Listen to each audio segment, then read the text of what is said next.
Short-term rental cheat code 21, driving for dollars. You may have heard this from a lot of different people, but it's because it often works. So I wanted to make sure that you heard it from me as well. Opportunity is ahead if you are looking for it and you pay attention. So how do we pay attention? My goodness, there is so much that is right in front of us. All we need to do is look ahead of us as we're moving. Now, when I'm saying driving for dollars, it's not just while you're on the road that you can do this. When you are planning out a vacation or you're planning to go somewhere, think about in that area, is there a potential for you to actually pick up a short-term rental there? If not, don't worry about it. If there is, absolutely run the numbers so you know what you're looking for in the area. See if the numbers make sense before you even go and start talking to people. But when you are looking ahead, here's some of the cool tips I can give you. Check this out. Number one, all you need is the plan, the roadmap, and the courage to press to your destination. That's Earl Nightingale. And here's the tip. If you plan ahead saying, hey, I am going to not just get to my destination, but on the way, I am going to talk to the people that are there and find out whether or not this is a place that I actually want to invest in, right? If you have your roadmap set out, you can actually make intentional stops along the way and allow yourself to create those opportunities for yourself. Okay, check this out. Dreams come true when opportunity crosses the intersection of preparation. So if we are not prepared to make an offer, we could have tons of opportunity come to us and we won't take it because we're not prepared. Dreams really do start to come to fruition when we are ready. And when we're ready, we start to see things line up and we can actually pull the trigger on it and make it make sense. So here's another awesome little tip. Know what you're looking for because opportunity is on every street in America for somebody, but maybe not for you.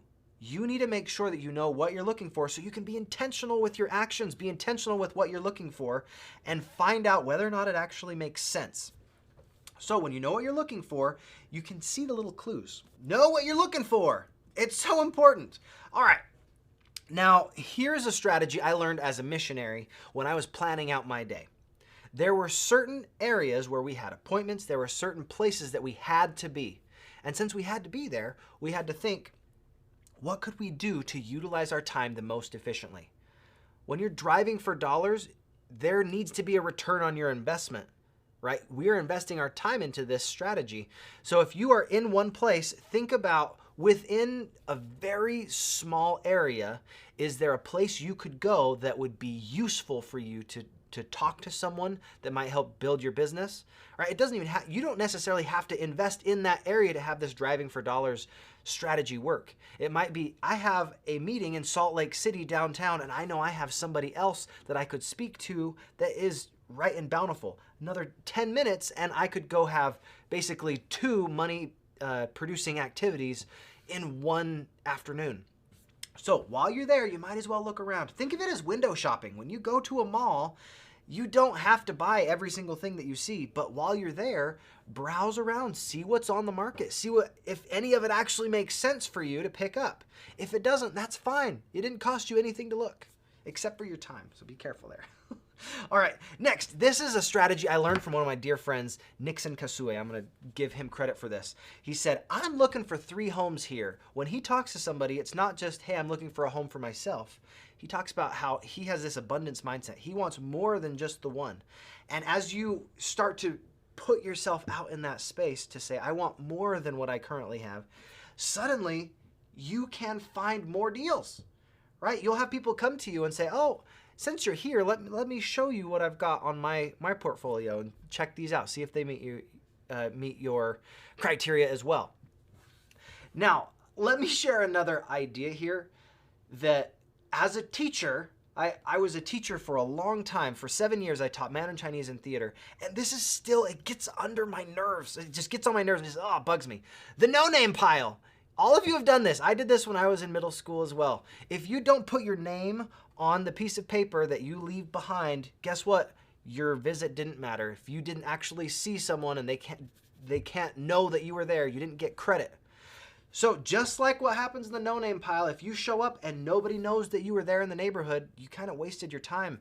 Might as well have that paper get thrown in the waste basket, right? So make sure you get credit for stopping by. Here's just a couple ways you could get credit for stopping by. One, actually take a selfie in front of the property that you were thinking would work for this short-term rental. And then when you get the contact information for that person, send them that picture and say, hey, I'm thinking about picking up this property. I would absolutely love to talk to you more about it. And that way you get credit that you were physically there. That's amazing. Another way you can do this, you can get door hangers, and even if you don't have them pre-printed, you could hang one and then write a message directly to them. If you don't have a way that they can contact you, it's like that no-name paper. It doesn't actually matter. You showed up, you put in all the effort, and you got no benefit from it. So create those conversations when you're there, utilize that time in the geographical area that you're there, and plan out your roadmap so that when you have a stop, it doesn't stop you from progressing in your business. I hope that was helpful. Have a wonderful day.